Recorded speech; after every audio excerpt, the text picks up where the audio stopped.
Bismillahirrahmanirrahim. Assalamualaikum warahmatullahi wabarakatuh. Perkenalkan, saya Zafar Idrus, NIM 2019 0808. Baik, di sini saya akan menjawab pertanyaan UAS AFK nomor 1 dan juga 2A. Untuk yang pertama, bacalah ayat dalam surat Al-Mujadalah ayat 11 secara adil, kemudian terjemahkan dan berikan komentar secukupnya terkait dengan hukum menuntut ilmu. Bismillahirrahmanirrahim. Ya ayyuhal ladzina amanu idza qila lakum tafassahu fil majalisi fafsahu yafsihillahu lakum wa idza qila tashzuzu fanshuzu yarfa'allahu alladhina amanu minkum walladhina utul ilma darajat wallahu bima ta'maluna khabir. Dan artinya, hai orang-orang beriman, apabila kamu dikatakan kepadamu berlapanglah dalam majelis, maka lapangkanlah, niscaya Allah akan memberikan lapangan untukmu. Dan apabila dikatakan berdirilah kamu, maka berdirilah, niscaya Allah akan menunjukkan orang-orang yang beriman di antaramu dan orang-orang yang diberi ilmu pengetahuan beberapa derajat, dan Allah Maha mengetahui apa yang kamu kerjakan. Quran Surah Al-Mujadalah ayat 11. Selanjutnya saya akan memberikan sedikit tanggapan terkait ayat tersebut. Jadi surat Al-Mujadalah ayat 11 ini memberikan gambaran tentang perintah bagi setiap manusia untuk menjaga adab sopan santun dalam suatu majelis pertemuan dan adab sopan santun terhadap Rasulullah SAW. Adapun isi kandungan surat Al-Mujadalah ayat 11 ini berhubungan dengan etika dan hukum pendidikan. Yang pertama, kajian tekstual. Dalam pandangan Al-Quran, ilmu adalah keistimewaan yang menjadikan manusia unggul dan melebihi dari Al-Quran guna menjalankan kearifan di muka bumi ini.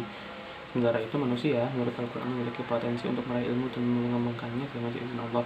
Berkali-kali Allah menuju mendapat derajat dan menunjukkan orang yang memiliki ilmu pengetahuan. Lalu yang kedua itu ada kajian konseptual. Al-Quran menginformasikan kepada umat manusia bahwa ada beberapa alat yang dapat digunakan untuk meraih ilmu pengetahuan. Di antaranya, panca indera dan akal lihatnya ada 4 sarana yang dapat digunakan untuk meraih ilmu, yaitu pendengaran, mata penglihatan, akal dan hati. Yang kedua ada observasi dan trial and error, pengamatan, percobaan, dan juga kemungkinan atau probability. Lalu yang ketiga itu ada akal dan pemikiran, samping mata, telinga, dan pikir, dan sebagai sarana untuk meraih pengetahuan. Al-Quran menggarisbawahi bagaimana pentingnya peran kesucian hati. Ilmu pengetahuan akan mudah diraih dengan dipahami dengan baik apabila hati seorang itu bersih. Dan dari sinilah para ilmuwan Muslim menerangkan pentingnya takziyah an-nafs, kewajiban jiwa guna memperoleh hidayah atau petunjuk dan mengajarkan serta bimbingan Allah. Untuk nomor 2, program keluarga berencana bagi umat Islam Indonesia memulai polemik antara yang pro dan kontra. Yang A, jelaskan pengertian keluarga berencana dari segi medis dan Islam. Dalam pandangan medis, KB atau yang lebih akrab disebut keluarga berencana adalah program skala nasional untuk menekan angka kelahiran dan mengendalikan pertambahan penduduk di suatu negara. Rujuh dari program KB adalah memakai alat kontrasepsi untuk menunda dan mencegah kehamilan. Kehamilan seperti kondom, pil KB, IUD, suntik KB, implan rusuk, vasektomi, dan tubektomi untuk KB permanen. Lalu dalam sudut pandang Islam, KB adalah suatu usaha untuk mencegah kehamilan demi kemaslahatan umat atau tanzim an-nasl, karena dikhawatirkan bahwasanya orang yang tidak melakukan program KB mereka tidak memberikan hak yang seharusnya diperoleh oleh anak mereka. Baik, selanjutnya akan dilanjutkan oleh teman saya. Wabarakatuh. Di sini saya akan menjawab pertanyaan nomor 2B, yaitu mengenai tentang pro dan kontra tentang keluarga berencana. Jadi untuk yang pertama yaitu pro-nya menggunakan KB ini supaya bisa menjaga keturunannya agar tidak berlebihan, dalam arti karena adanya anak yang berlebih atau lebih dari 2 ini bisa menghubungkan antara tinggi rendahnya beban negara yang untuk menghidupi penghidupan yang layak untuk anak-anaknya.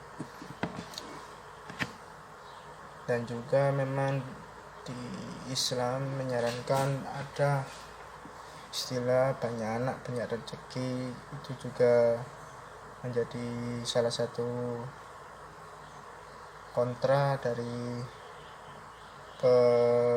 adanya keluarga KB ini. Terus yang kedua, pertanyaan yang kedua yaitu tentang apa itu vaksin, apa itu vaksinasi, dan jelaskan tujuan vaksinasi. Yang pertama yaitu adanya vaksin. Vaksin itu adalah suatu produk atau zat yang dimasukkan, bisa lewat suntikan atau bisa lewat mulut, atau biasanya bisa lewat infus, suntikan infus.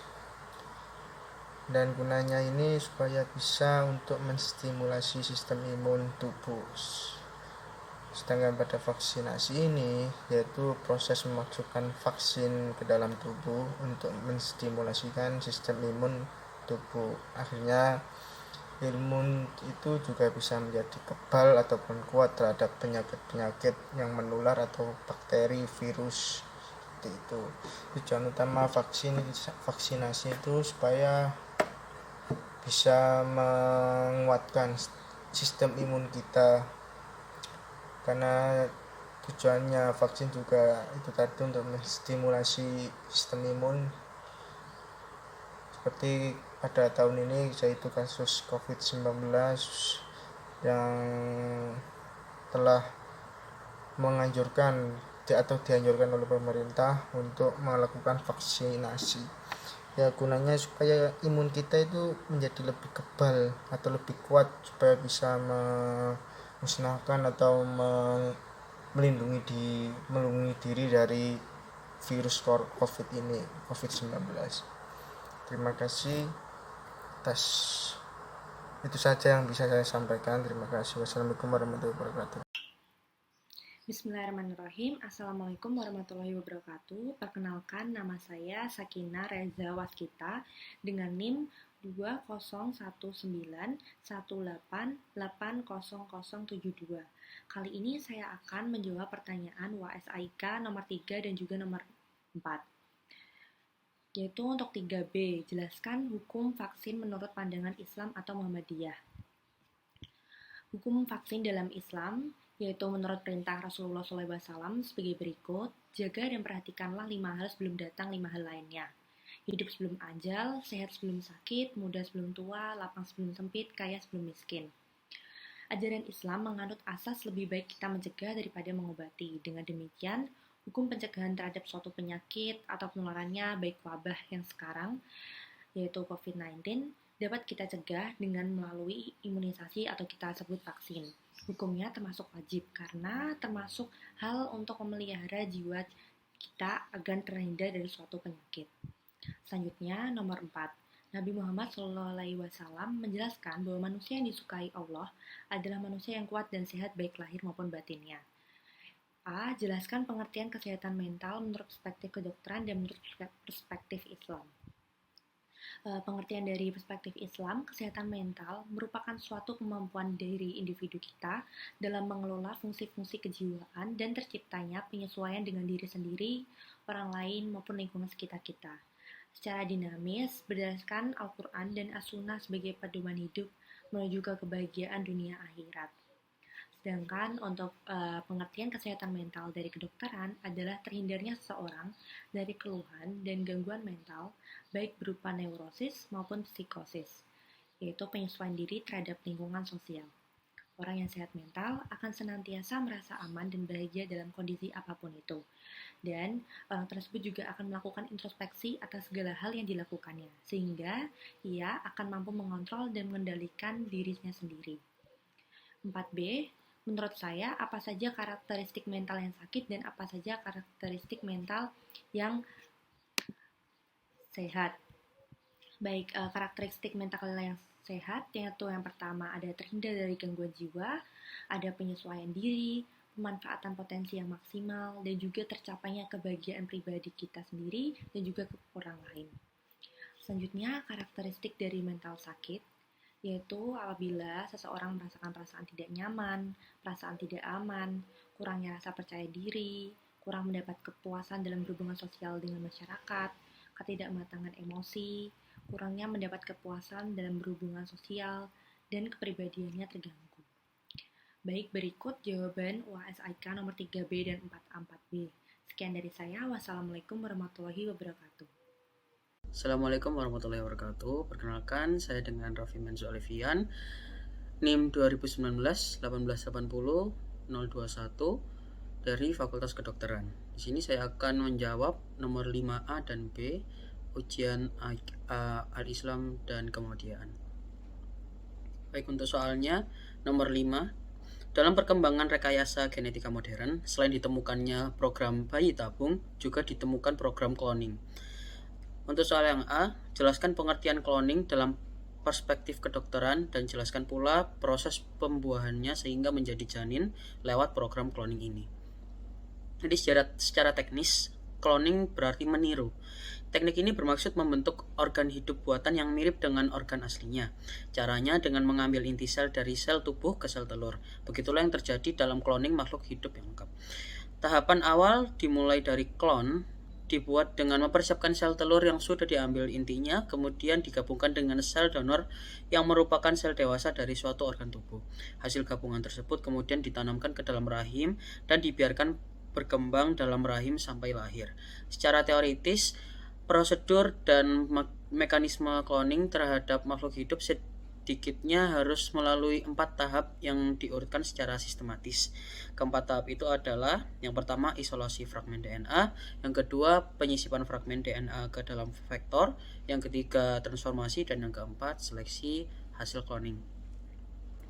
Dalam tataran aplikasi, rentetan proses cloning dapat dilakukan dengan mengikuti beberapa langkah.